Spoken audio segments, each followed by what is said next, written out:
Assalamualaikum warahmatullahi wabarakatuh. Kami dari kelompok 5 akan mempresentasikan kiat-kiat keberhasilan kewirausahaan. Sebelumnya perkenalkan anggota kelompok kami, yaitu ada Dava Adila sebagai pemateri 5 dan 7, Hilda Roro Andari Pembudi sebagai pemateri 4 dan 8, Hanifia Afaruji Pangesti sebagai pemateri 2 dan 6, Detania Fitrah Nugraini sebagai pemateri 3 dan 9, dan saya sendiri Puji Astuti sebagai pemateri pertama atau ke-1. Permasalahan yang terjadi saat ini. Jumlah penduduk yang besar merupakan aset bagi suatu bangsa dalam meningkatkan kualitas hidupnya.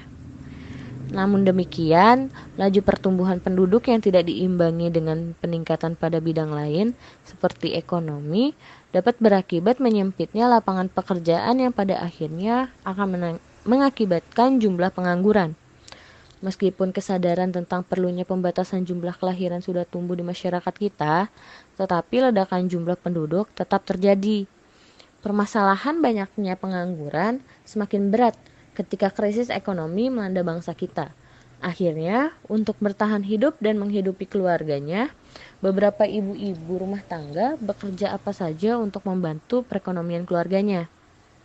Berkaitan dengan keadaan ini, maka pengetahuan di bidang kewirausahaan nampaknya dapat menjadi alternatif bagi kaum ibu-ibu atau bapak-bapak yang sampai saat ini usahanya masih serabutan.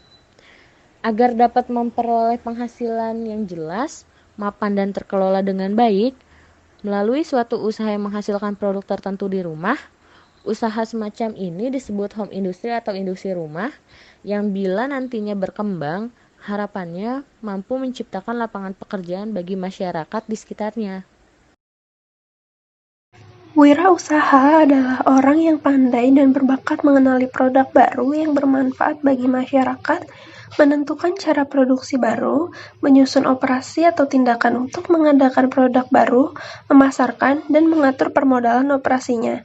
Singkatnya, wirausaha adalah orang yang secara mandiri mengelola seluruh hal-hal yang berkaitan dengan produksi dan penjualan suatu barang yang bermanfaat bagi masyarakat. Jadi, wirausaha adalah seseorang yang pandai dan juga memiliki bakat untuk mengenalkan suatu produk yang baru, di mana produk itu memiliki manfaat bagi masyarakat dan orang tersebut dapat menentukan bagaimana dari cara produksi, menyusun operasi atau mengadakan produknya, dan memasarkan sampai mengatur modal operasinya. Kiat-kiat agar sukses berwirausaha antara lain kita harus memiliki beberapa sikap berikut. Yang pertama adalah percaya diri, yang kedua optimis, yang ketiga berani mencoba, yang keempat berani bermimpi, yang kelima kreatif, yang keenam pandai melihat peluang, yang ketujuh tidak malu, yang kedelapan berani beda, yang kesembilan jujur, dan yang terakhir menepati janji. Selain itu, ada dua hal yang tidak kalah penting loh, yaitu memiliki konsep diri yang jelas dan harus tahan banting serta siap menghadapi kegagalan sebagai cambuk untuk maju dan terus memperbaiki diri. Sifat-sifat yang harus dimiliki wirausaha. Banyak klasifikasi yang diberikan oleh para ahli ekonomi maupun psikologi tentang sifat-sifat yang harus dimiliki oleh wirausaha. Bygrave mengembangkan 10 sifat yang harus dimiliki oleh wirausaha. Sifat atau karakteristik wirausaha dikenal dengan istilah 10D Bygrave. Ke-10 sifat tersebut adalah 1. Dream, yaitu mimpi terhadap keinginan masa depan pribadi dan bisnis serta mampu mewujudkan mimpinya. 2. Decisiveness, yaitu bekerja cepat, membuat keputusan secara cepat dan penuh dengan perhitungan. 3. Doors, keputusan segera ditindaklanjuti, tidak menunda-nunda kesempatan. 4. Determination, yaitu melaksanakan kegiatan dengan penuh perhatian, rasa tanggung jawab yang tinggi, dan tidak menyerah meski dihadapkan pada halangan dan rintangan yang berat. 5. Dedication, yaitu rasa pengorbanan yang tinggi, bekerja tidak mengenal lelah, 12 jam sehari, 7 hari seminggu. 6. Devotion, yaitu kegemaran atau kegila-gilaan dalam mencintai bisnisnya atau produknya. 7. Details, yaitu memperhatikan faktor-faktor kritis secara rinci. 8. Destiny, yaitu bertanggung jawab terhadap nasib dan tujuan yang hendak dicapai, bebas dan tidak tergantung kepada orang lain. 9. Dollars. Motivasinya tidak semata-mata mencari uang, tetapi uang merupakan tolak ukur keberhasilan bisnisnya. Mereka berasumsi jika sukses berbisnis, maka pantas mendapatkan laba atau bonus atau hadiah. 10. Distribute, yaitu bersedia mendistribusikan kepemilikan bisnisnya terhadap orang-orang kepercayaannya. Nah, untuk selanjutnya ada jalur menuju bisnis.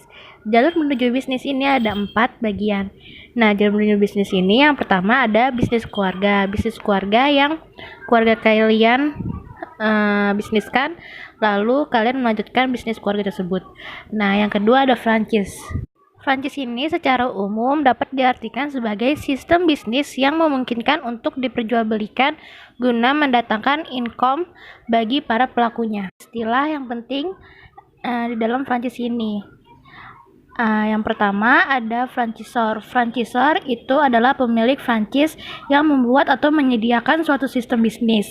Yang kedua ada pihak yang membeli sistem bisnis tersebut dinamakan franchise. Nah, pada dasarnya pemilik franchise atau franchisor akan menerima royalti dan biaya berkelanjutan yang dibayarkan oleh franchise.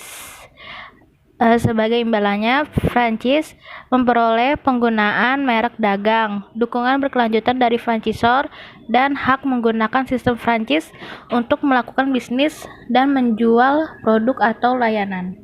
Untuk yang ketiga ada usaha baru.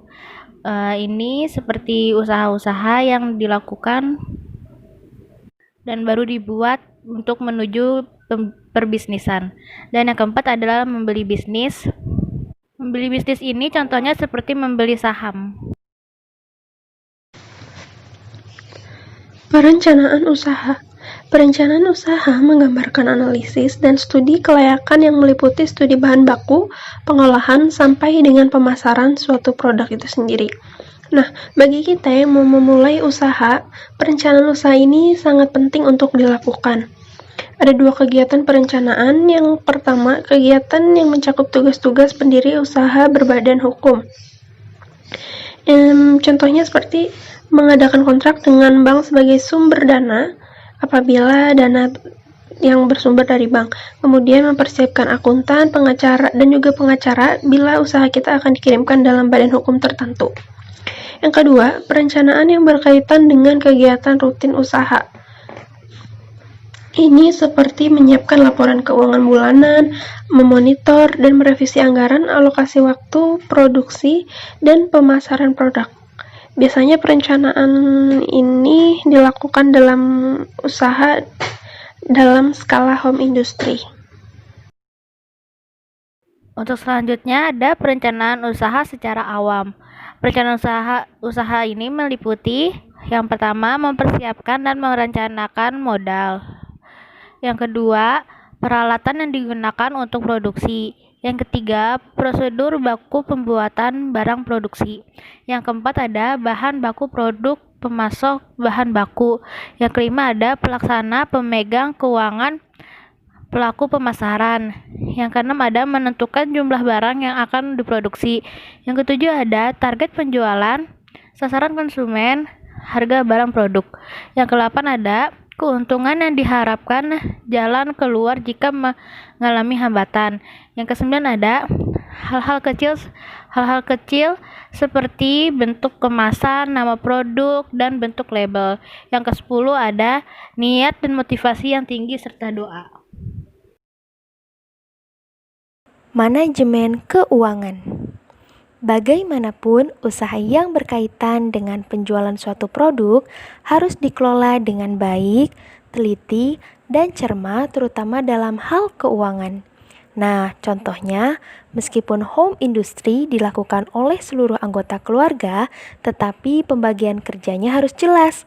Siapa pemimpin, pelaksana, keuangan, dan yang bertanggung jawab dalam hal pemasaran harus ditunjuk secara jelas sehingga ketika usaha berjalan, mereka bertugas sesuai dengan perannya dan Tidak terjadi perselisihan karena saling tunjuk bila terjadi kesalahan. Adapun hal yang perlu diperhatikan dalam manajemen keuangan. 1. Pembukuan keuangan yang mampu mencatat semua pemasukan dan pengeluaran yang digunakan untuk berjalannya usaha. 2. Memisahkan dengan baik antara keuangan usaha dan keuangan yang digunakan untuk kebutuhan hidup keluarga. Nah, kesimpulan dari materi yang telah disampaikan yang pertama adalah semua orang berhak menjalankan wirausaha. Yang kedua, kegagalan merupakan awal cambuk untuk mencapai kesuksesan dalam berwirausaha. Yang ketiga, orang yang sukses adalah orang yang mampu melewati hambatan dan tantangan yang dihadapinya, serta semua itu pasti diawali dari bawah. Yang keempat, jangan ragu-ragu untuk memulai usaha. Tentukan jenis produk, siapkan modal, rencanakan dengan baik, dan mulailah dengan niat yang baik. Dan yang terakhir, langkah awal memang terasa sangat berat, terutama dalam menarik pelanggan atau konsumen.